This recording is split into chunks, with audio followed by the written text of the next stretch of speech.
Eu consegui ver um pouquinho de manhã, mas não consegui ver todas as aulas de manhã. Peço desculpas, mas eu vou... Agora à tarde está um pouquinho mais tranquilo. Obrigado pelo convite, parabéns pelo projeto, pela ideia. Obrigado pela confiança aí. E a hora que você mandar, a gente começa. Então, estamos tranquilos. Pode ir lá, quando quiser. Então, beleza. Pessoal, primeiramente, boa tarde.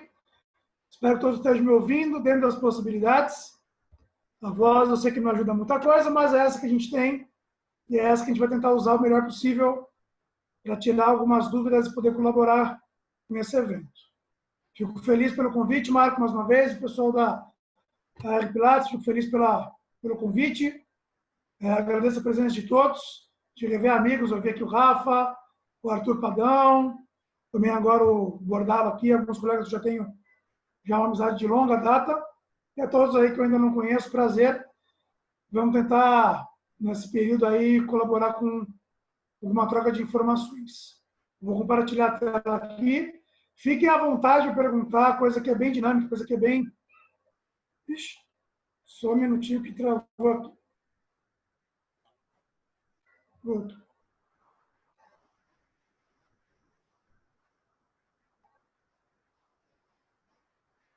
Fabrício. Oi. Só faz uma breve apresentação para o pessoal que não te conhece. Tudo bem. Valeu. Bom, eu me chamo Fabrício Rapelo, sou fisioterapeuta, sou aqui de Santos, litoral de São Paulo. Sou formado em fisioterapia desde 2003. Sou sócio da SONAF, como vocês já puderam perceber aqui no slide. Atualmente eu faço doutorado lá na Universidade Federal de São Carlos, no programa de pós-graduação em fisioterapia da UFSCar, com a linha de avaliação funcional, com a linha de avaliação em jogadores de futebol, profissionais e de base.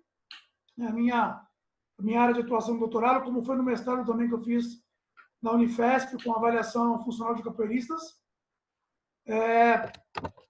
Já atuo no consultório aqui no Centro Santista de Fisioterapia desde 2004, quando já estava na Casa de São Paulo fazendo minha especialização, já seguia trabalhando na área de fisioterapia traumatortopédica esportiva. Tive experiência de trabalhar durante 4 anos no Santos Futebol Clube, com jogadores de futebol profissional e também de formação de categorias de base aqui do Santos. Trabalhei 2 anos com a Seleção Brasileira de Handebol de Areia, nas competições em 2 Pan-Americanos, um Mundial e um World Games, seriam os Jogos Olímpicos aí, dos esportes que também estão nas Olimpíadas. Trabalhei nas Olimpíadas do Rio, 2016, com muito orgulho. E atualmente sigo no consultório, com atendimento diário de pacientes. Sou professor da Unimes, no curso de fisioterapia.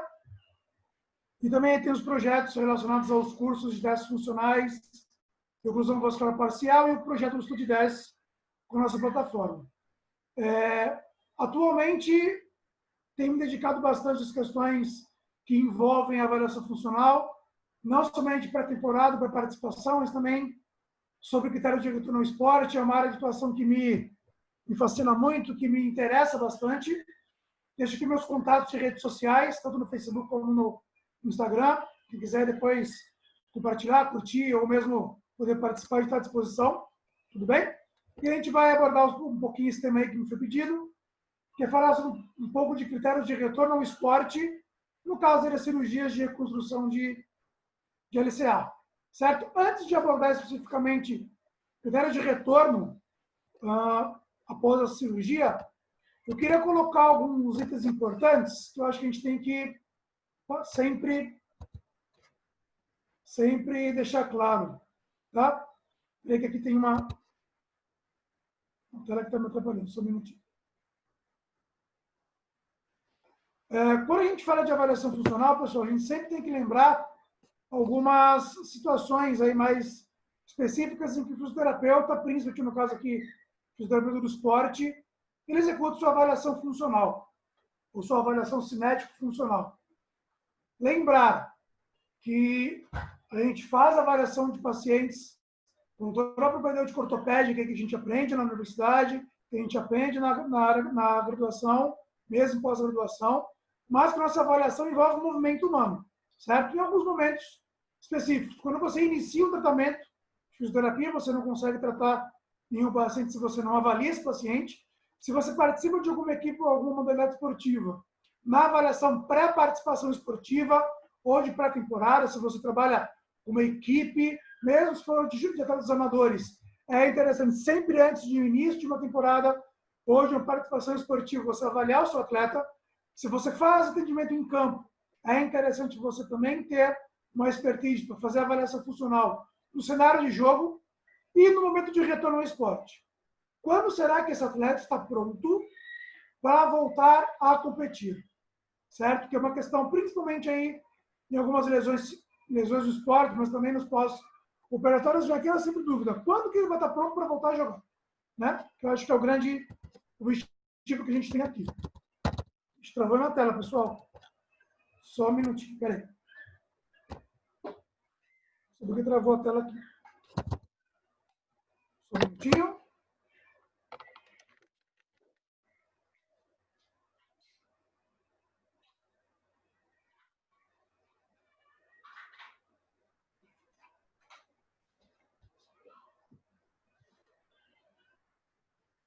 Agora foi.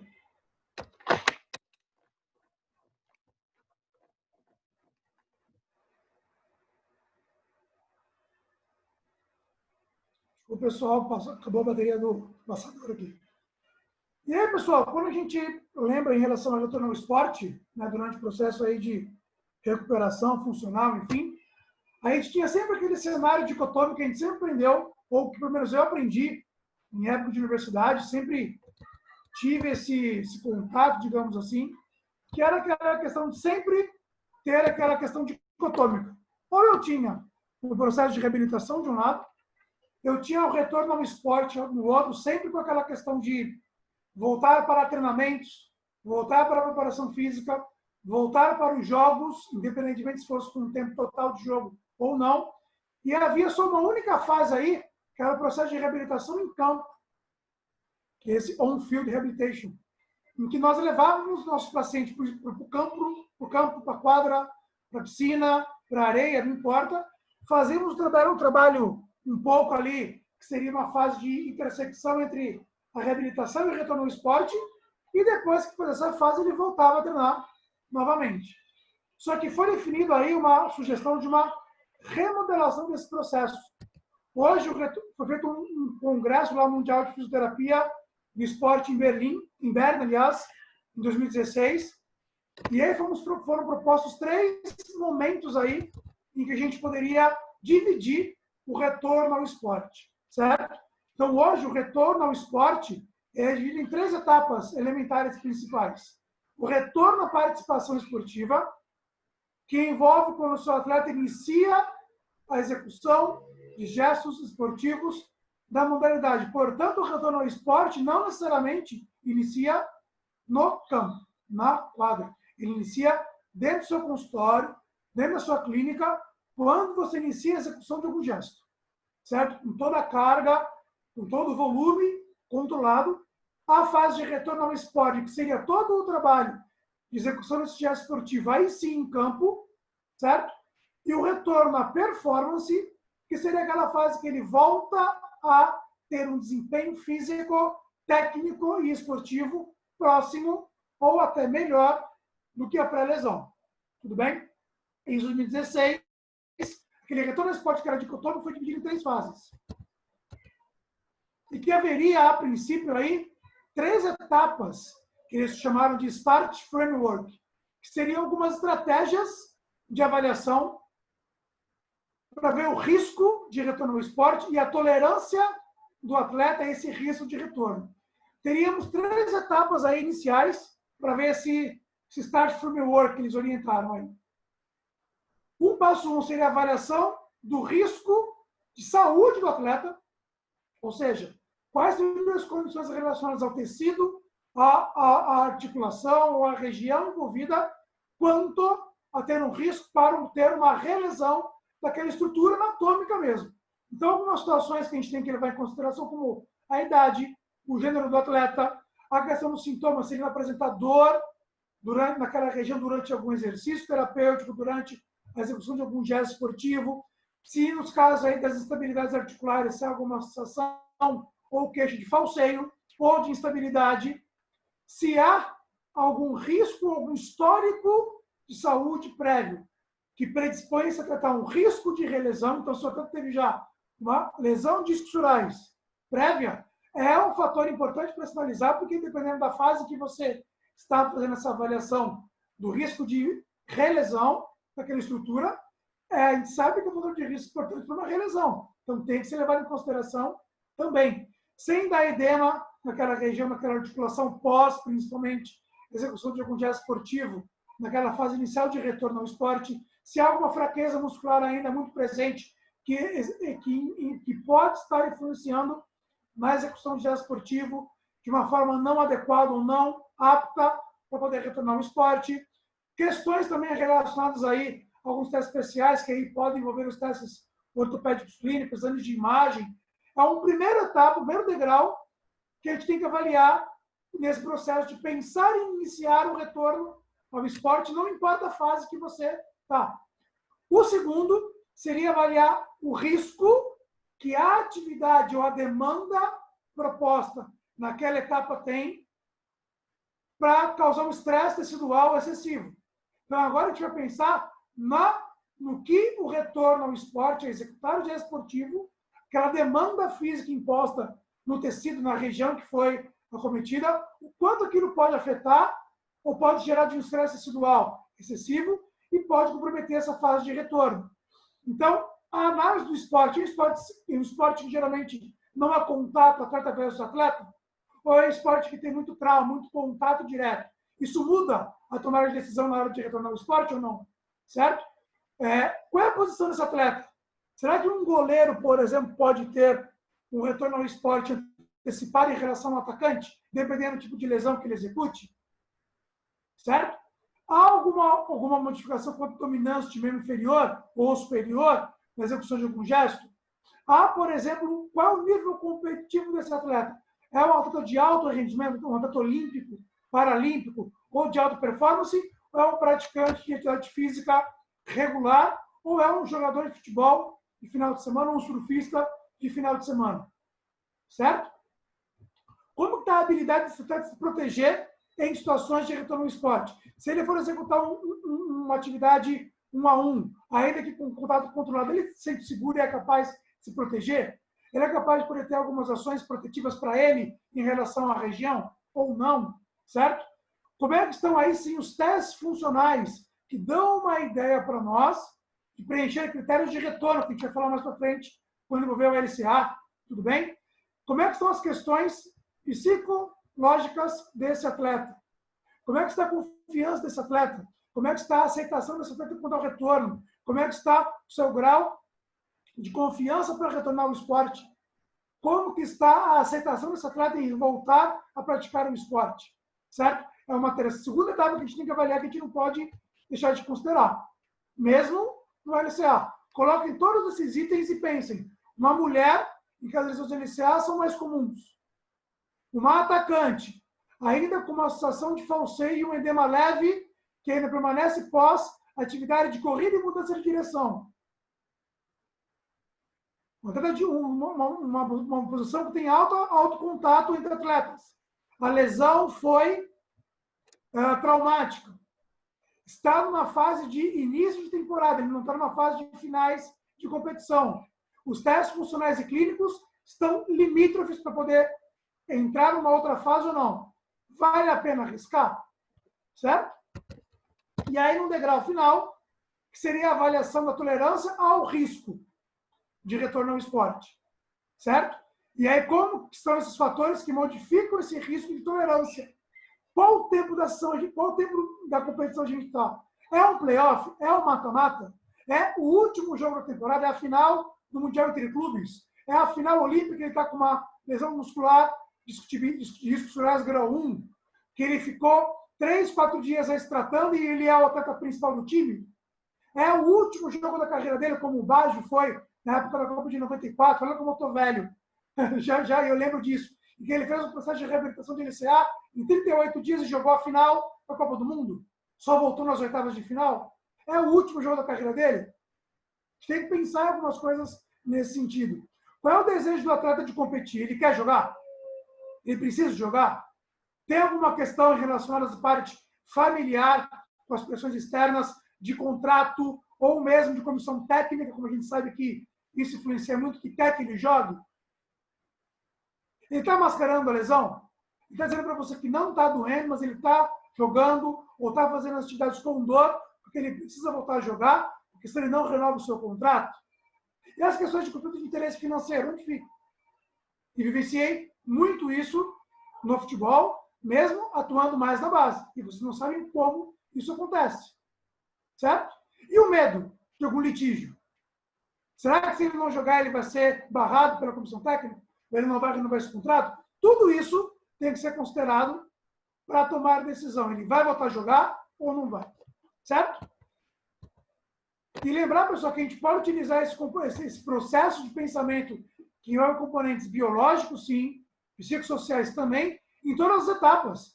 Não é só na fase final de retorno ao esporte bem-sucedido que a gente tem que utilizar esse framework, esse esquema. Ele pode ser utilizado desde a fase inicial de recuperação funcional. Mesmo na fase em que a gente tem que reduzir a demanda para aumentar ou estimular o reparo tecidual. Depois de se aumentar a demanda tecidual pela execução de gestos esportivos num segundo momento, e ele vai oscilar. Repare como, eu fiz a primeira avaliação aqui desse framework, em que ainda a demanda tinha que ser menor do que a melhora da capacidade física e de recuperação tecidual. Ele subiu de nível, teve uma queda, fez uma nova subida, reavalia em outro momento, teve uma nova subida nesses critérios, teve uma pequena queda, teve uma nova subida. Aí ele caiu de novo, subiu, manteve um platô, e aí agora é o momento de eu decidir, bom, agora ele pode voltar a jogar. E aí, 2 anos depois, foi proposto esse processo de retorno ao esporte, que divide o nosso processo aí em 5 fases. A fase específica ainda de reabilitação, que só compete ao nosso manejo, compete a gente entrar em ação e perpetuar essa ação. Aquela primeira fase de reabilitação em campo, reparem que a gente tinha na linha de cima, Medical Team, Case Manager, ainda é a nossa atuação que é preponderante, mas na fase de reabilitação em campo, de tratamento de fisioterapia em campo, a equipe de performance deve trabalhar em conjunto conosco. Em alguns momentos, já liberem esse atleta o mais rápido possível. Por exemplo, o treinamento de força quando for seguro. Ele vai trabalhando com a equipe de preparação física, treinamento de força, por exemplo, e você trabalhando em conjunto com o restante. E o RTT, que é o Return to Training, nessa fase de retorno ao treino, é uma fase mista. O seu atleta não está de alta. Ele segue com você, fazendo um trabalho em campo com você ainda, ou fazendo já uma atuação em campo que você determina o que pode ser feito e o que não pode ser feito ainda. Dizendo clássico de futebol, ele pode fazer o aquecimento com o grupo, ele pode fazer trabalho técnico-tático de passe, ele pode fazer trabalho, por exemplo, de deslocamento e mudança de direção em campo reduzido. Só que ele não pode fazer um trabalho de 2 contra 2, 3 contra 3, nem em campo reduzido, nem em campo aberto. E que essas tarefas ele faz com você. Você está atuando na fase de retorno ao treinamento. Você está fazendo parte do return to training. Você está fazendo parte do processo ainda de retorno ao esporte com a preparação física. Em que é uma fase mista, uma fase ambígua. Que é essa fase que eu acho que a gente tem que atuar também, e deve. Porque é na nossa fase de responsabilidade. A gente define o que vai ser liberado de forma gradual. Quem ganha é o atleta e o clube, e a equipe e a comissão técnica. Se a comissão técnica e a comissão de preparação física não estiver alinhado com a equipe médica e a equipe de físio, não há retorno ao esporte de forma com sucesso. Se o clube não abraçar a ideia, se você não for ouvido e eles não te ouvirem, esquece. É só teoria, não vai adiantar de nada você fazer isso. E aí repare que o return to competition, em que aí é a fase de comissão técnica e de performance é que predomina, ele pode ser liberado para a competição? Pode. Ele pode jogar 15 minutos. Quem participa desse processo? Você também. A equipe médica também participa. Ele pode voltar a fazer, ele pode executar já. Executou um treinamento completo, já executou primeiramente um treinamento completo no campo aberto, com controle aí de tempo. Ele evoluiu para um treinamento de coletivo de 15, 30, 45 minutos, de um tempo inteiro. iniciou o trabalho ainda com controle de contato com os atletas, fez o treinamento coletivo completo, que simula uma intensidade próxima ao jogo. Legal. Ele vai ser velho para jogo 15, 20 minutos. Porque a fase de retorno à competição não é retorno ao esporte. Retorno à competição é uma fase. Alguém aqui falou de retorno ao esporte até agora? Retorno ao treino. Retorno a nível de competição. Para finalizar, retorno à performance. Quando ele retorna, quando ele passa a competição para retorno à performance. Quando ele inicia um jogo completo, e não é um jogo completo ainda, com o mesmo nível de desempenho técnico, tático e físico. O retorno ao esporte ele é completado hoje quando ele retorna ao mesmo nível de desempenho, que é lá na frente. E pasmem, POs e LCAs só retornam ao mesmo nível de desempenho, não estou dizendo físico, não estou dizendo retorno à competição, nem retorno à performance, estou dizendo retorno ao jogo. Ele só volta a jogar no mesmo nível de desempenho em torno de 1 ano depois da cirurgia. E depois de 1 ano ele te fala, cara, agora eu sinto que meu joelho operado está muito parecido com o que eu estava antes. Só agora, depois de 1 ano, mas que eu volte com 9 meses a jogar, com 8 meses a jogar, para quem ainda pensa com 6 meses, boa sorte. Deixa eu justificar por que precoce, ok? Também quem retorna, tudo certo. Mas eu quero retornar esse PO de LCA com 9 meses, ele vai voltar a retorno de performance. Só que só vai voltar a retorno ao jogo depois de 1 ano. E tem que ser entendido isso. E que muitas vezes ele pode ter risco de relesão se voltar precoce. Vale mais a pena se tentar ficar conosco com um contrato de 3 anos. Ele se lesionou, tem mais 2 anos de contrato. Vale a pena ele ficar 8, 9 meses. Voltar gradualmente a ajudar um time. Porque ele é importante. Se não for uma fase decisiva, óbvio. E depois ele está mais 2 anos inteiro, ou ele voltar com 8, com 6 meses, e em 2 meses ou 1 mês depois, ele relesionar e ficar 1 ano e meio parado. O que é melhor para o clube? Tem que participar dessa decisão, sim. Tudo bem? A gente tem que participar disso. Pessoal, fiquem à vontade de fazer as perguntas, tá? Eu não estou vendo vocês aqui, mas fiquem à vontade aí. E aí, agora falando de POD iniciar, pessoal, especificamente, para a gente não também demorar muito, temos alguns problemas. Certo? O retorno ao nível de pré-lesão geralmente pode retornar só depois de 1 ano. Não é o Fabrício que está falando. São as evidências que mostram aí, em estudos de corte, estudos de acompanhamento, que 2/3 dos atletas não retornam ao mesmo nível de retorno ao esporte, nível competitivo pré-lesão. Ok? Antes de 1 ano. Não adianta você insistir. E detalhe, alguns voltam em até 2 anos. Aqueles que não voltaram até 1 ano, só vão voltar depois de 2.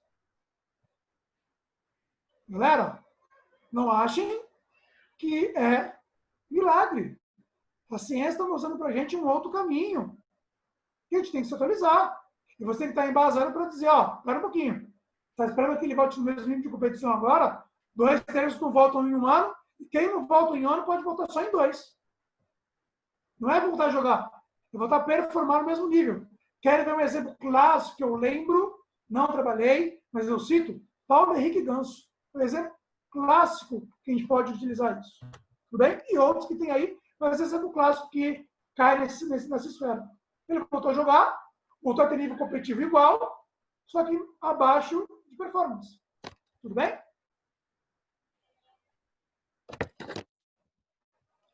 Marcos, se você quiser colocar alguma pergunta aí que seja pertinente, eu estou conseguindo abrir o chat, tá? Fabrício, tem um comentário aqui do Pedro. Falou, Fabrício, o Arrascaeta que voltou com 20 dias. Mas a lesão do Arrascaeta não foi LCA. Acho que não, certeza que não. Não foi LCA, não. Tô louco. O único cara descrito na literatura que até onde eu sei, que voltou com 38 dias, se eu não me engano, a jogar 15 minutos na Copa do Mundo foi o Badio. Que é o caso, inclusive, que está escrito na literatura nossa. Está escrito na literatura que ele voltou a jogar. Ele voltou a competir, jogar um jogo durante tempo controlado por 38 ou 43 dias. Ele só jogou um jogo inteiro nas semifinais e finais, se não me engano. Certo? Então, assim, não foi ele esse ano. Por enquanto, Possível, era desculpa, só essa mas... pergunta. Pode seguir, Fabrício. Olha aqui, pessoal, que interessante. Mas qual que é a grande questão? 55% dos atletas que operam o joelho voltam no mesmo nível competitivo. Não é todo atleta que volta no mesmo nível. Não é. Vamos ser atletas que nunca vão voltar ao mesmo nível. E olha que interessante, pessoal. Olha a janela de tempo. A gente tem até 7 anos para esse atleta voltar no mesmo nível de desempenho. 7 anos. Ok? 7 anos, pessoal. Mas será mesmo? Tem literatura que fala que 83% de atletas de elite retornam ao mesmo nível pré-competitivo após reconstrução, independentemente de enxerto, independentemente de qualquer coisa. Temos uma divergência. Alguns falam que 55% voltam. A mesma autora, olha que interessante, ela fala que 55% retorna no estudo prévio, ela fala que demora até 7 anos, e tem um outro autor que fala que 83% volta ao mesmo nível. E aí? Como é que a gente fica nessa história? Como é que a gente faz? Certo? O Emílio colocou, 1/3 não volta, 33% não volta e 1/3 não volta ao mesmo nível. Tudo bem?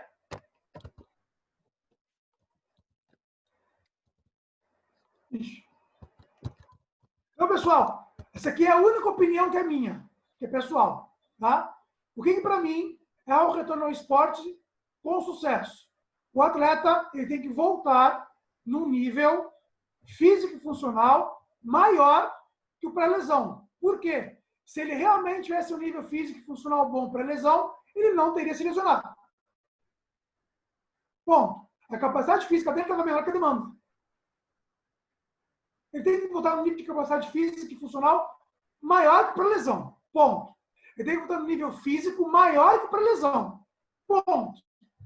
E principalmente, que a gente esquece, ele tem que voltar no nível físico e funcional, no nível comportamental, psicológico, social, e todo o contexto externo, para que garanta um risco menor de relesão. Se você atingir esses 3 itens, o seu retorno ao esporte é bem sucedido. Certo? E aqui só para a gente colocar esse Fabrício, Oi? Pois não. tem uma imagem. Please move this window. Então, não sei o que está acontecendo aqui, não. Vê se você consegue tirar isso para... Tirei? Isso. Ela vem em volta, não sei o que está acontecendo. Peraí. Deixa eu descompartilhar e compartilhar de novo. Tá bom. Acho que foi isso. Acho que era isso. Eu não sabia se parecia para vocês também. Achei que fosse só para mim. Desculpe aí. Saiu agora, tranquilo. Obrigado. Então, a gente tem um approach tradicional do retorno ao esporte, tudo fragmentado, como se a lesão fosse baseada em tempo. No caso, ele ser focado só nos critérios do joelho. Aí eu dou uma decisão, sim ou não? Volta ou não volta? Agora a gente muda, a gente tem que ter os critérios de retorno ao esporte, tem que ser uma decisão multifatorial, como a gente colocou. Não se pode esquecer as questões de espectro sensório-motor, que muitas vezes deixado de lado. Lembrar dos componentes multissegmentares, outras regiões que precisam ser avaliadas para tomar decisão que não só o joelho. O aspecto do ambiente, de como ele interage com o indivíduo, tem que ser muito bem avaliado. Tem que ser um processo de retorno ao esporte que é um contínuo, respeitando todas aquelas 5 fases que a gente já discutiu, e uma decisão compartilhada com todos. Todos sentados à mesa, inclusive o atleta, inclusive a família, inclusive empresário, inclusive dirigente, inclusive presidente do clube e a sua equipe de preparação física, equipe de fisiologia, equipe de nutrição, equipe de psicologia, comissão técnica, físio e parte médica, para que tenha uma tomada de decisão. Porque é tomar decisão compartilhada, todos assumem responsabilidade por aquilo. E não cai só nas costas de um membro da comissão técnica ou da equipe, que geralmente é um médico fisioterapeuta. E vamos tentar ver um cenário, uma visão mais ampla. Não um cenário só focado no joelho e no tempo. Certo? O Bordalo... Pessoal, Bordalo... Vai, diga aí, Bruno. Oi, o Bordalo fez um um comentário aqui. No clube aqui do Rio, em 2003, 2004, os físicos seguiam um protocolo de recuperação de LCA que ficava colado na parede. Anos depois, os mesmos físicos analisaram que nenhum dos atletas que passaram pelo protocolo voltou ao nível de antes da lesão. E não haviam testes funcionais no protocolo. Eu não quero entrar nesses detalhes, não sei qual é o clube, e também não acho que seja legal ou ético comentar, e o Bordalo foi muito feliz em só citar esse momento, mas eu tenho uma seguinte opinião enquanto fisioterapeuta, que trabalha com esporte, que trabalha com LCA todo dia no consultório, com atletas de alto rendimento, ou com atletas de final de semana, enfim, esportistas. Eu prefiro sempre pensar no que eu devo fazer, pensar no que eu tenho que avaliar, pensar no que compete a mim na tomar a decisão de retornar ao esporte e assumir a responsabilidade caso haja alguma falha com todo mundo envolvido no processo. Ou seja, prefiro sentar em cima, entenda isso como uma crítica à profissão, ok? Não a nenhum colega longe de mim, pelo amor de Deus. Mas eu prefiro sentar em cima da carroça do que ser aquele que puxa a carroça. Quem puxa a carroça, executa. Quem está em cima, conduz e comanda. Ou toma decisões, certas e erradas. Eu prefiro sentar na carroça. Eu prefiro pensar. Eu prefiro utilizar a ciência e a experiência clínica, a preferência do paciente como pilar da prática baseada em evidência para tomar a decisão. Como no consultório, confortavelmente, eu posso tomar essa decisão, junto com o paciente, junto com o médico que o operou. A decisão não é compartilhada sozinha. E, pelo menos, os médicos que eu trabalhei, que trabalho sempre, mesmo em consultório, sempre tomar a decisão é conjunta, e muitas vezes falam assim, quem vai dizer quando você tem que voltar não sou eu, minha parte clínica está ok, quem fiz o que decide. Eles jogam a responsabilidade para a gente. Certo? Mas, repito, é uma decisão que tem que ser compartilhada. Se ele quer voltar antes, ok, a decisão é dele, até tem autonomia para isso. O paciente tem autonomia para escolher isso. Certo?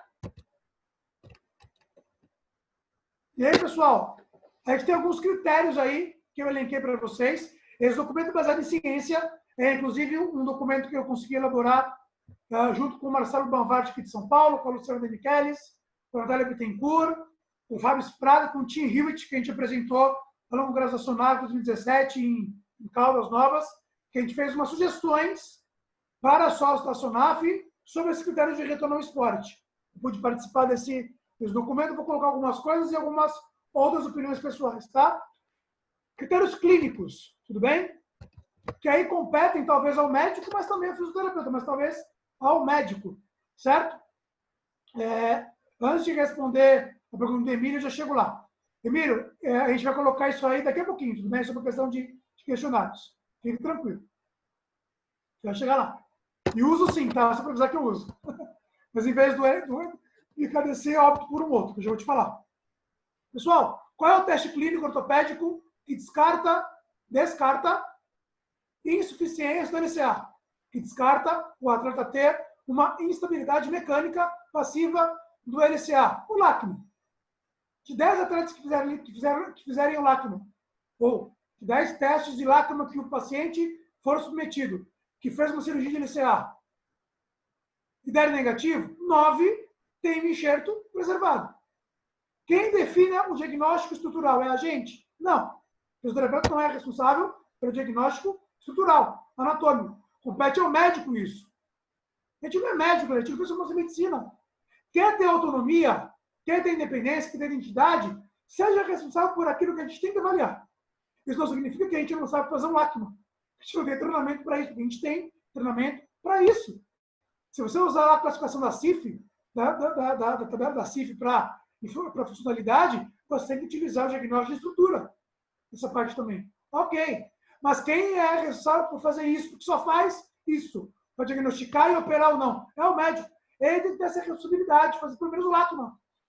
Que é o melhor teste para descartar que o enxerto está lácido. Olha a capacidade do teste fazer isso.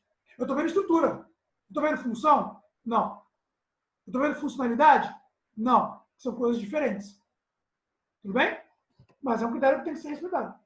Tá com leque positivo, a gente vai passar a fazer o pivô. Deu pivô positivo, esquece. O enxerto está lácido.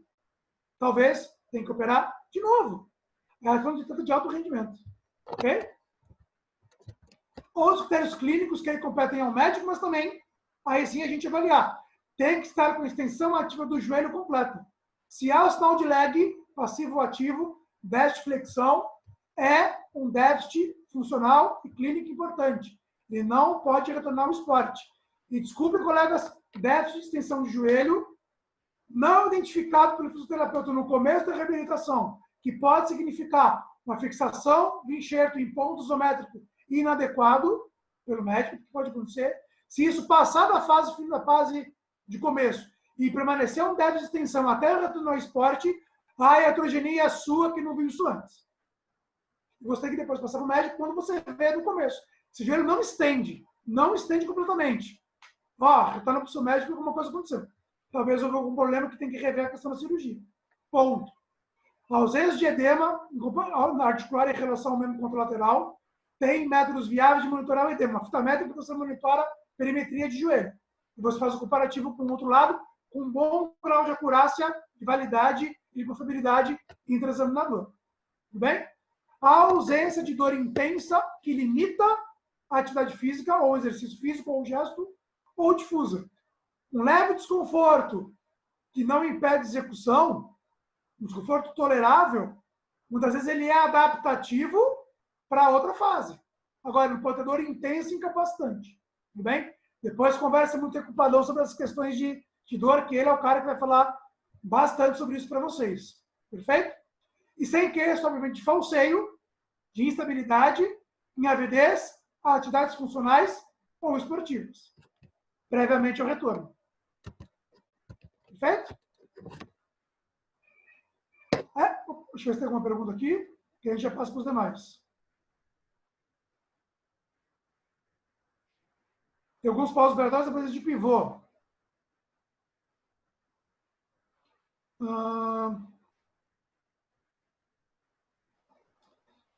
Emílio, o pivô shift ele é um bom teste, e tem uma boa piscina LCA e uma boa especificidade, é quase patognomônico, né? Quando ele dá positivo, tem lesão de LCA. Parcial total, pois tem. E pode ter uma lesão de enxerto. Falha cirúrgica, acho difícil, porque ele testa no intraoperatório. Você pode ter colocado pivô, você pode ter feito alguma coisa precoce, utilizando alguma proposta terapêutica em fase precoce, e ter lacidado o enxerto, ou ele não ter que respeitar a fase que, dependendo do enxerto, ele integra o túnel ósseo e, por isso, ficou lácido? Sim. Mas aí eu vejo, se você for um pivô shift ainda residual, em fase de retorno ao esporte, penso que pode ter feito alguma coisa errada durante o processo de reabilitação. Tá? A não ser que ele chegue para você no começo, em que você já reduziu o edema, que tem mobilidade boa, e o pivô permaneça. Aí pode ser alguma falha cirúrgica. Para a questão de ser uma lesão de canto pós-lateral do joelho, cara, geralmente, o pivô explosivo, quando se faz um pivô explosivo ali na avaliação, pode indicar, sim, uma relesão de LCA, e ele é mais interessante, na verdade, para dizer que talvez seja interessante numa recirurgia, o cirurgião refazer o LCA, mas também refazer o ligamento anterolateral, fazer a reconstrução do ligamento anterolateral do joelho, porque ele tem aquele pivô explosivo, ele tem um componente rotacional. Tá? Então, é interessante, sim, pensar, talvez o seu LCA esteja lácido, e se estiver estável, ele vai ter que refazer, e se ele dar um pivô nessa fase de retorno, talvez tenha que reabordar cirurgicamente e aí refazer o anterolateral. Tá? Já tive uma experiência nesse caso, que o atleta já tinha retornado, ele teve uma lesão de lateral medial junto, que não foi abordada cirurgicamente, precisava, porque era o estresse em valgo era muito grande. Foi feito só o LCA e feito um augmentation ali no colateral medial. Ele teve um trauma, ele foi traumado, teve um trauma, que aí teve de novo um estresse valgo, relacionou ao LCA, aí teve que fazer 3 reconstruções, LCA, anterolateral e lateral medial. Voltou com 1 ano e 2 meses a voltar a jogar. Um lateral direito nosso da base aqui. Foi na hora da decisão cirúrgica. Não achava que o colateral medial precisava ser refeito, fez um augmentation, num trauma não segurou. Então voltou a jogar. Acontece. Aí são decisões que são lesões já múltiplas, né? Com um colateral medial junto, enfim, aí é meio discutível se vale a pena reabordar ou não, tá? Mas é possível para LCA, cara, um pivô positivo indica relesão sim, tá? Ou lacidão no enxerto, ou no caso de uma relesão, vai dar a entender que o médico tem que reconstruir o LCA e o anterolateral junto, possivelmente. Estou pensando aí em questões ortopédicas e clínicas, tá? Adiante. Opa. Aí, pessoal, eu quero trazer 3 informações para a gente. Pequenas decisões simples, do ponto de vista funcional, reduzem o risco de relesão de LCA pós-reconstrução em 84%. Leiam muito do trabalho da Grinding, tá? É uma decisão fantástica para você retornar com sucesso. E se você não preencher 6 critérios mínimos, clínicos e funcionais, para retornar ao esporte, você tem 4 vezes mais risco de relesão, certo? E muito importante, o seu desempenho funcional após cirurgia de LCA com 6 meses vão predizer o seu retorno à participação ao mesmo nível para lesão entre 1 e 2 anos. Ou seja, como você estiver com 6 meses, vai indicar que você pode voltar a jogar no mesmo nível entre 1 e 2 anos. E que você pode retornar à competição com 9. Esquece 6 meses, galera. Não tem mais espaço para isso. Por quê? No meu ponto de vista, agora, pessoal, de novo, retornar ao esporte com sucesso é minimizar risco de relesão. Ok? Alguns itens. Simetria de força muscular, de quadríceps, isquiotibiais, isquiosurais. Aqui sugeriu um pico de tórax cinético em 60 graus por segundo, que tem que ter um índice de simetria de 90%. Ou seja, o quadríceps e os isquiotibiais ou isquiosurais do joelho operado tem que ter menos do que 10% de teto de força ou de torque do que o lado contralateral. Então, o primeiro item, ter uma simetria de força menor ou igual a 10%. Fabrício, não tem isocinético, não precisa. Teste de carga máxima ou teste de carga submáxima, 1 RM ou 10, 15 RM, que você joga numa fórmula que você prediz a carga máxima, uma cadeira extensora, uma cadeira flexora, uma mesa flexora, para dar o índice de simetria de forma dinâmica, com contrações isotônicas concêntricas e excêntricas. Fabrício, não tem acesso a uma cadeira extensora e flexora de dinamometria isométrica portátil. Ela já foi validada, ser tão boa quanto o isocinético para simetria em PO de LCA, para os colegas aqui da UFC, lá do Ceará. Tudo bem? Não há desculpa de você não avaliar a força, pessoal. Não tem acesso ao dinamômetro isométrico portátil. Tudo bem. Use uma bolsa, um esfigmomanômetro de pressão arterial nas mesmas posições do teste isométrico e faça a avaliação do mesmo jeito. Já a validade em que o pico de tórax isométrico, newtons metro que você pode calcular, tem um valor muito próximo ao milímetro de mercúrio que você avalia com uma bolsa com um esfigmomanômetro. Não tem para LCA? Ainda não. Tem para atletas? Tem. Então, o quanto eu atingo lá no pico de tórax isométrico no dinamômetro portátil, eu consigo atingir na bolsa do esfigmomanômetro. Qual é a sua desculpa não avaliar a força? Não tem. Me desculpa, não tem. É querer avaliar a força. Ponto. Qual a desvantagem da bolsa do esfigmomanômetro? Não te dá um valor que você pode utilizar para monitoramento e ajuste de carga no exercício resistido. Não tem. Mas para critério de retorno, você pode utilizar qualquer ferramenta que eu citei para avaliar a força muscular. Tudo bem? Lembrando que desfecho força é um critério importante para retornar ao esporte. Ok? E, pessoal, não adianta, tá? Reparem aqui, ó. Lá com 6 meses, reparem na setinha roxa e na setinha verde. Ok? O desempenho isocinético a 60 graus por segundo, o torque, com 6 meses de LCA, a maioria não atinge uma simetria maior ou igual a 90%. A maioria, com 6 meses, não chega a isso. Não chega a isso. Tudo bem? Esse estudo do Rio, eu já vou dar porrada nele daqui a pouquinho, Emílio. Fica tranquilo. Eu chego lá. Foi um artigo que foi muito bem feito, mas muito mal feito. Eu chego lá para comentar sobre isso. Tá? Ele está aqui. E depois tem um editorial que eu não consegui achar, que dá uma porrada de classe nesse artigo, tá? Do Tilly. O Tilly forçou um pouquinho a barra, não deixa parte falando. Repare que a maioria não atinge essa simetria. Não vai ser com 6 meses que ele vai atingir a maioria isso. Por que eu bendito 6 meses na cabeça ainda? Tá? Eu não vou atrasar, pessoal. Já estou acabando, tá? Testes funcionais. Aquela famosa sequência lá do Hope Test, né? Pelo menos para pensar em retorno ao competição, retorno ao jogo, não é retorno ao esporte, e poder voltar a treinar, fazer um gesto aí que utiliza os Hope Tests, tá? Os 4 Hope Tests teriam que ter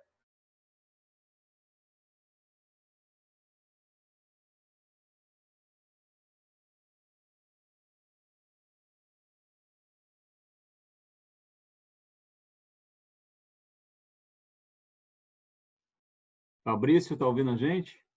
Deu uma travada. Vocês estão ouvindo o Fabrício? Estão me ouvindo?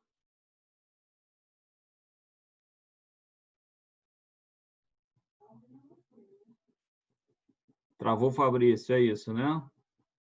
Ok. Vamos fazer contato com ele aqui. Fabrício?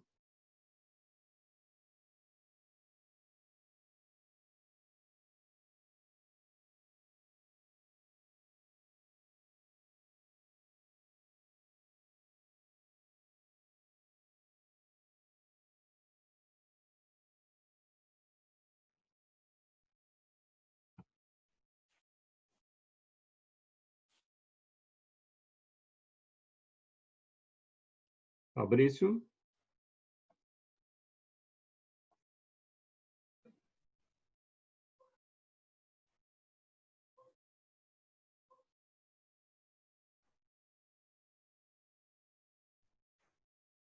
Estão me ouvindo, pessoal? Agora, voltou. Voltou. Desculpa. Tranquilo. Tá. Só lembrando, pessoal, que a gente tem que atingir esses índices de simetria, esses 4 Hope Tests, ok? Melhor que a gente puder. Só que, infelizmente, pessoal, a maioria, com 6 meses... Essa, voltou a citar aqui na minha frente.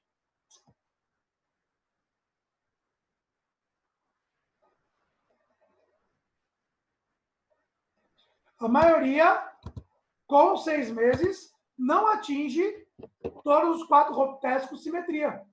Repare aí, olha o desvio padrão. Eu posso ter atletas que tenham com 6 meses o Hope Tests com 81% de simetria. Com 9 meses, a maioria praticamente atinge uma simetria nos 4 Hope Tests. Ainda com desvio padrão, que alguns podem, no single, no crossover, um pouquinho menos. Detalhe importante que eu não falei. Os Hope Tests avaliam a estabilidade dinâmica desse joelho. Como que está a estabilidade dinâmica para salto e aterrissagem desse joelho. Não importa aqui o padrão de movimento executado. Certo? Ah, mas ele executa da saída do salto com valgo. E aterriza com valgo dinâmico do joelho. Usem algum recurso de análise cinemática ou de análise em 2D que te dê um padrão e que tenha boa validade, boa acurácia, boa confiabilidade para avaliar como ele executa o teste. Qual o padrão que ele executa o teste. Aí vem a pergunta. E a variabilidade motora secundária fica onde? Pós-lesão. E as novas estratégias motoras corticais que esse atleta desenvolveu para conseguir ter uma estabilidade dinâmica de joelho para executar esse teste com boa distância, com boa força, com boa estabilidade, sem queixa, mesmo executando um padrão de movimento não tão adequado. Será que analisar padrão de movimento é tão importante em si mesmo? Cada vez mais eu me questiono isso. Certo? Mas, quer fazer avaliação cinemática, o Hope Test, faça. Quer ensinar ele a executar no padrão melhor? Beleza, tudo bem. O teste não é feito para isso. Então é fácil dar porrada num teste que não avalia padrão de movimento. Usa algum para avaliar. Deixa eu mostrar alguns aqui daqui a pouquinho. E lembrem-se, não adianta, pessoal, é lá com 1 ano ou com 2 que os hop tests, na maioria, estão com aqueles 4 critérios preenchidos. Então, a gente tem que considerar o tempo como função também. Perfeito? E aí, pensando no seguinte, pessoal, que a Glidden propõe muito bem isso.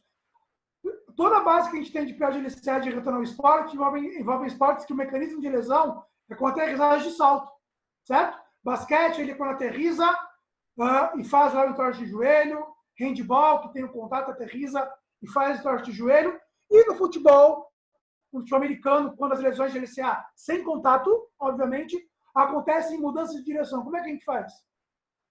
Eu vou avaliar só força, que não é funcional, em dispositivos que não são funcionais? Não. Eu vou avaliar força, potência, força funcional, potência, estabilidade dinâmica, os hop tests. Legal. E ele joga futsal.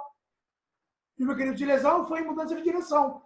A única referência que a gente tem, executar o T-Agility, aquele teste em T, certo? Em que você corre de frente, muda de direção, desloca lateral direita, muda de direção, desloca lateral esquerda, volta e corre de trás. É o único teste que você faz com mudança de direção, que também é limitado porque não tem o componente de pivô, só a mudança lateral para um lado, lateral para o outro, não tem o componente de mudança de direção com pivô, e não faz o cutting, ele faz o sideline, que é a mudança de direção lateral, não faz o cutting, que é o corte, não faz pivô. O único teste que envolve agilidade, que envolve mudança de direção, que tem alguma ideia para a LCA, é o T-Agility, você executar em menos de 11 segundos. Na minha tese de doutorado, que envolve definir o perfil de atleta de futebol, com o risco de ter uma lesão de LCA em torno do tornozelo, eu coloquei o Illinois, que é um teste de agilidade que envolve mudança de direção com pivô, com cutting, com finta e também com deslocamento lateral. Tá? Um teste funcional que avalia melhor essas mudanças de direção. Tem valor de referência para LCA? Não tem. Posso utilizar para retornar ao esporte? A princípio, não. Você vai ter um tempo. Não te dá muita informação sobre isso. Tá? Então, a princípio, o que a gente tem hoje de informação é a parte de força, hop testes e o T-Agility. O questionário de função reportada, o Emílio colocou que pode usar o QDC? Pode usar o QDC. Eu opto pelo COS. O COS, ADLS, para LCA, ele tem uma validade e uma confiabilidade, as propriedades psicométricas deste questionário é melhor para retorno ao esporte da LCA do que o Lynchon. Tá? Ele reporta para você critérios funcionais, a função mesmo, funcionalidade reportada pelo atleta é melhor do COS do que o IKDC, que é um critério mais clínico, mais ortopédico. Tá? Nada errado usar o IKDC, nada errado usar o Lynchon, eu opto usar pelo COS. Também é validado, também pode ser usado em português. Notas acima de 90%. Tá? Para retorno ao esporte. Já estou finalizando, tá, pessoal? E aí, pessoal, tem um critério ali, um questionário, tá, que validou as questões comportamentais e psicossociais no PO de LCA, que é esse aqui, ó, o ASL-RSI. Ele avalia cinesiofobia, evitação e a confiança do atleta para retornar após a cirurgia de LCA. E aí ele traz olha que interessante, pessoal. Se eu tenho uma ideia, um planejamento para retornar ao esporte, eu tenho que ter uma nota pelo menos em torno de 56. Se eu planejar um treinamento, uma ideia de 62 itens. Se eu quero voltar para a competição completa, eu tenho que ter uma nota acima de 7% nesse questionário. É o único que talvez ali, ó, se adequa àquelas fases, ó. Se eu tiver esse questionário e aplicá-lo antes desse tempo, isso aqui foi o que ele viu em média, tá? Eu posso planejar o retorno aqui, ó, ao treinamento, ao retorno lá, ao treinamento com um ano. Para a competição completa, em 1 ano e 2 meses, planejar o retorno ao esporte com 10.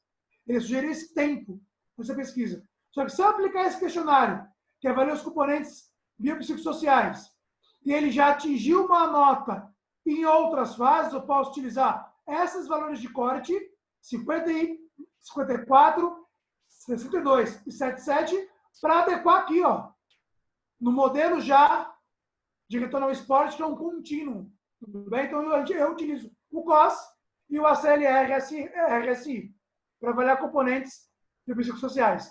Já tem validação para LCA. Tudo bem?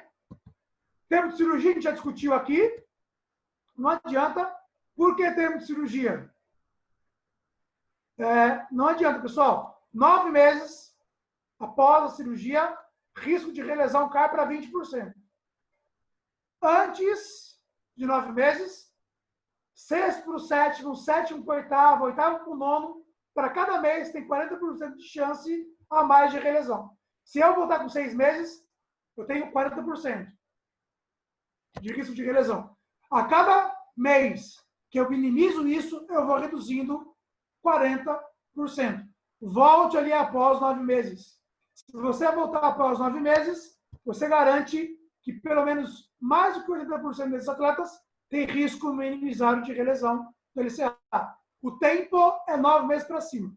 E ainda assim, muitos não atingem critérios funcionais lá com 9 meses. Tá? E aí, ó, o famoso artigo do Tim Hewitt, que parece que quando você passa nos critérios de retorno ao esporte, você reduz em 60% o risco de relesão. Só que você aumentaria o risco do LCA contralateral em 235%.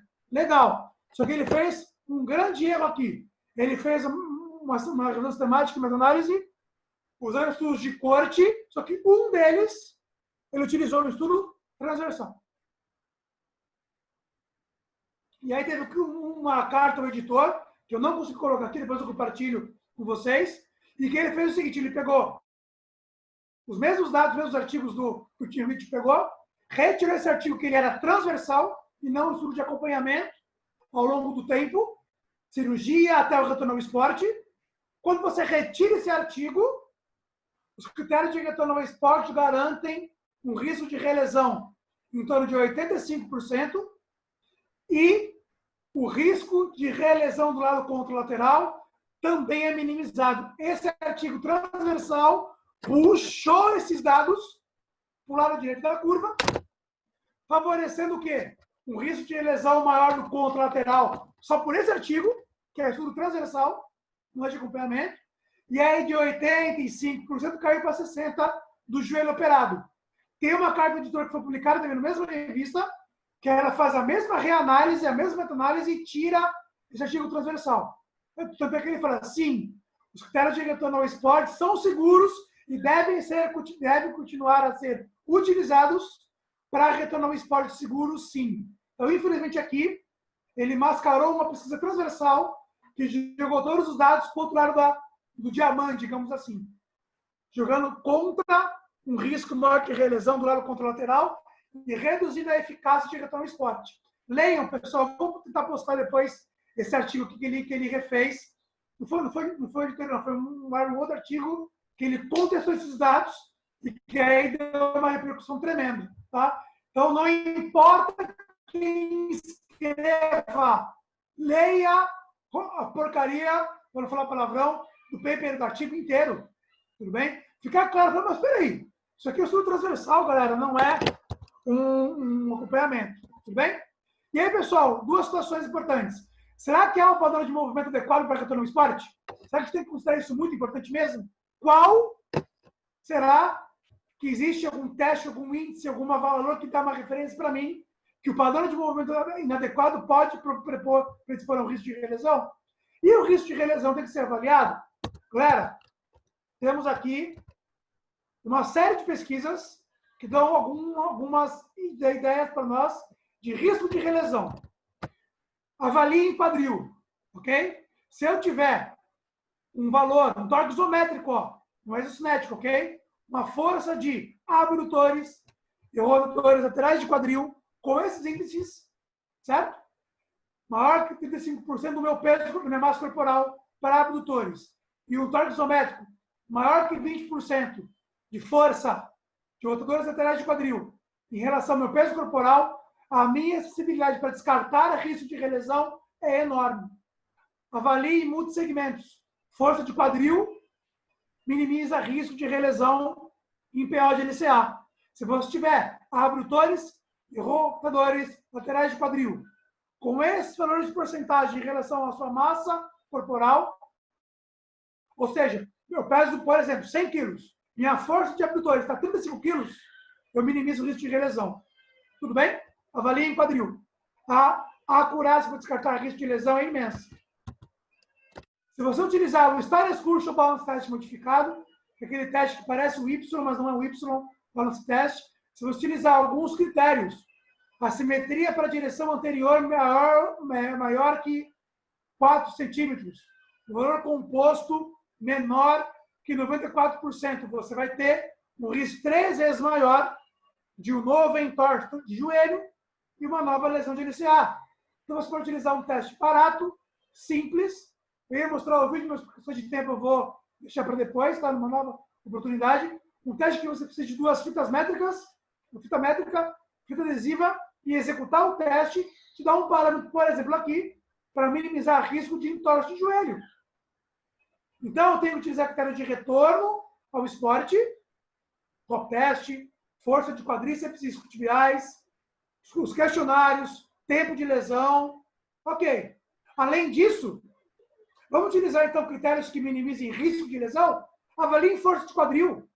Usem o Stylus Crucial Balance Test modificado para ver se ele preenche esse critério de minimizar risco de relesão. Usem o Landing Error Score System, que avalia o padrão de movimento e aterrissagem de salto.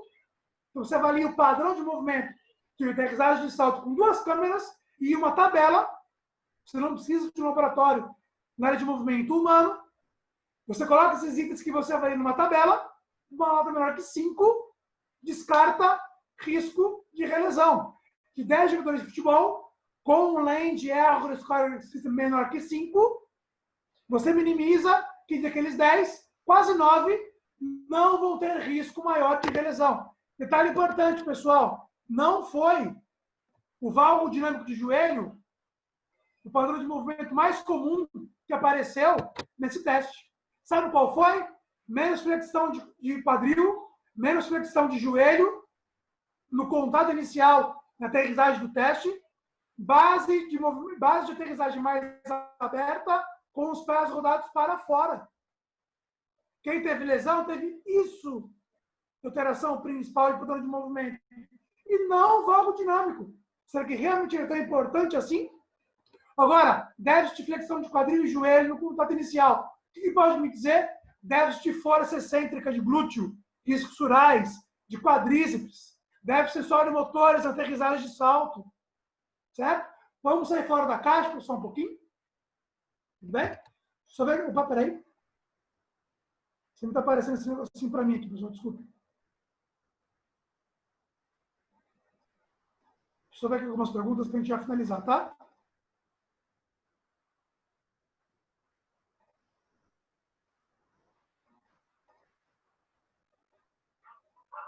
Deixa eu só analisar aqui, pessoal, para a gente chegar não tomar muito tempo.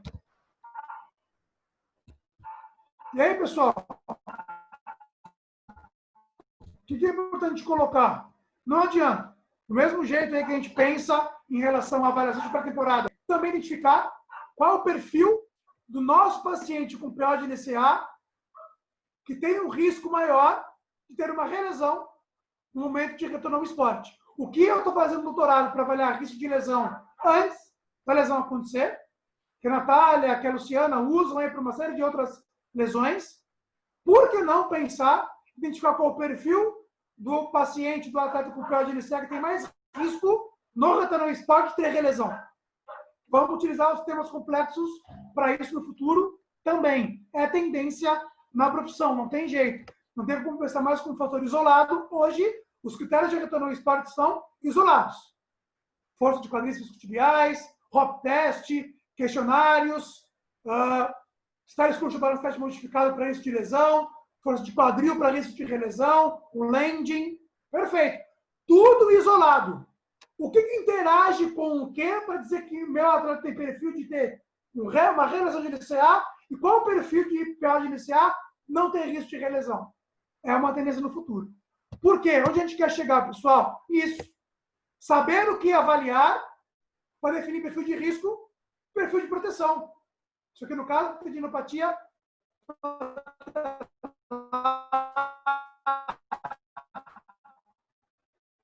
Da doutora Luciana, que está publicado.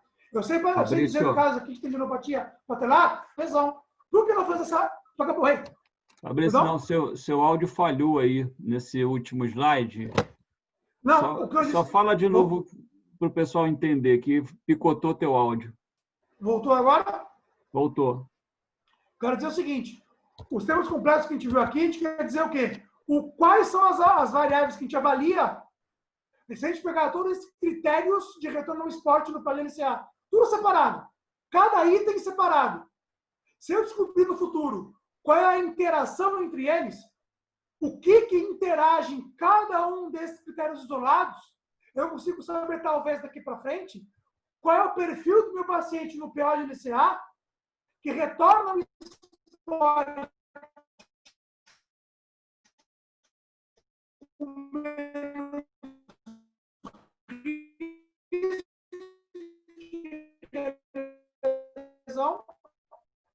Fabrício, falhou de novo. Falhou de novo nesse final. Vamos esquecer que está isolado. Voltou agora? Falhou no final aí. Você estava falando, você já tinha explicado da combinação dos fatores, o que poderia estar somatizando, e depois disso falhou. Então, a interação que eu posso ter, eu pego esses critérios isolados, certo? Eu tenho meus pacientes de todos esses critérios que a gente colocou, certo? Se eu posso pressupor que ele preenche critérios de retorno e aqueles outros que a gente sugeriu, que são hoje itens isolados, predispõem a um risco menor de relesão. Mas ainda são critérios isolados que eu uso. Onde a gente pode chegar para interagir nesses fatores? Pegar esses critérios, por exemplo, no PA-LCA e fazer e descobrir a interação. O que o atleta aqui do PA-LCA para retorno ao esporte voltou a jogar sem risco de relesão e aquele que voltou a jogar e que teve lesão novamente. Qual é o perfil desse atleta? Eu discordo um pouquinho sobre o Felipe Jorge. Filipão, eu acho que não é só machine learning, não. Uma boa decisão, uma boa árvore CART bem feita, uma boa análise estatística usando a CART, com avaliações lá no momento de tomar de retorno ao esporte, com 6 meses, avaliar com 6, com 9 meses que seja, uma série de itens, deixar o tempo correr, pegar aqueles PA-LCA que lesionaram e os que não lesionaram durante 1 ano, 2 anos. Faz uma análise pela CART e eu consigo definir, talvez, o perfil de relesão em PA-LCA e o perfil que não teve lesão. O machine learning ajuda? Sem dúvida, é o futuro, é o próximo passo desse processo de sistemas complexos? Sem dúvida. Mas hoje, ainda, o que a gente tem é a análise pela CART. Até porque a gente não tem ainda, a gente tem um artigo só que usou machine learning para risco de lesão do esporte. Inclusive foi discos rurais, tá? Mas é uma tendência sem dúvida. Hoje, o que a gente tem em mãos ainda, mais palpável talvez, é a CART. Tudo bem? Mas também tem um monte de limitações, sem dúvida. E no fim, pessoal, chega aonde? Aqui, ó, tá? Não foi PA-LCA, mas é o caso na Copa do Mundo do Brasil, do Walter Ferreira, que eu fiz o tempo do uruguaio, já falecido, tá? Que ele pegou uma lesão meniscal, se não me engano, do Suárez, parou o tratamento do câncer dele, para tratar o Suárez, para ele voltar para a última Copa do Mundo dele, possivelmente, certo? E o que ele fez? Ele fez o primeiro gol. O Suárez não voltou a jogar o primeiro jogo, mas foi lá, ó, no banco, agradecer ao colega fisioterapeuta que abdicou de tratar da saúde dele para fazer ele voltar com sucesso numa Copa do Mundo e fazer o gol. Certo? A gente quer esse final. Isso aqui, para mim, é muito emblemático para a gente finalizar, porque não representa o Walter só. Isso aqui representa o fisioterapeuta. O que a gente faz quando a gente é assertivo para retornar ao esporte? A gente tem que ter esse tipo de reconhecimento também. A gente não pode ficar somente hoje nas cortinas. Não digo que a gente tem que aparecer nos holofotes, diferente. Aparecer nos holofotes é uma coisa. Ser e ter o trabalho reconhecido é completamente diferente. Perfeito? Pessoal, para finalizar, eu quero convidar vocês a seguirem. Eu tenho aí 2 páginas no Facebook de testes funcionais, que sempre coloca algumas informações importantes ali sobre testes funcionais também. É aberto, faço convite a todos. Tem ali um grupo no Telegram, tá? Que a gente aborda muita coisa de testes funcionais também por lá, certo? Que a gente deixa... A gente é mais fácil do que ter grupo de WhatsApp atualmente. Deixo o contato com vocês lá no Telegram. É aberto, fique à vontade. A gente sempre coloca informações sobre isso. E faço um convite, a gente está lançando a primeira turma de testes funcionais online, foi lançado hoje, inclusive, pela manhã, tá? Devido à pandemia do coronavírus, devido a toda uma situação aí que a gente está vivendo, que dificulta o contato presencial, e também uma demanda, muita gente pedindo para poder ter esse formato. A gente está lançando aí o curso de testes funcionais online, tá? Lançamos hoje, tá? Ele vai ser em módulos, vão ter encontros presenciais no Zoom comigo também. E quando a gente conseguir fazer presencial, a gente consegue colocar a turma presencialmente também. Então fica aqui o convite, quem tiver interesse em ter uma formação nisso, está à disposição já nas minhas redes sociais. Deixe o meu e-mail, meus contatos.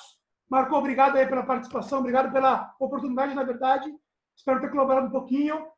Trazer um tipo mais faz parte. Obrigado aí pela oportunidade.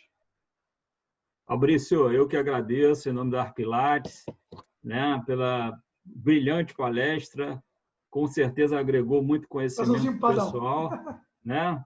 Muito obrigado, agregou, o pessoal interagiu, muita gente tirou dúvida aí contigo, excelente aula, meu muito obrigado e arrebentou, cara. Obrigado mesmo. Obrigado, Marco, obrigado a todos aí pela interação, pelas conversas, pelas perguntas. Estou à disposição nos meus canais de contato, para a gente conseguir trocar mais ideia. Perfeito? Valeu, cara. Para deixar o Padão aí falar. Um abraço. Vou chamar o Padão. O Padão já deve estar tenso aí. Um abraço.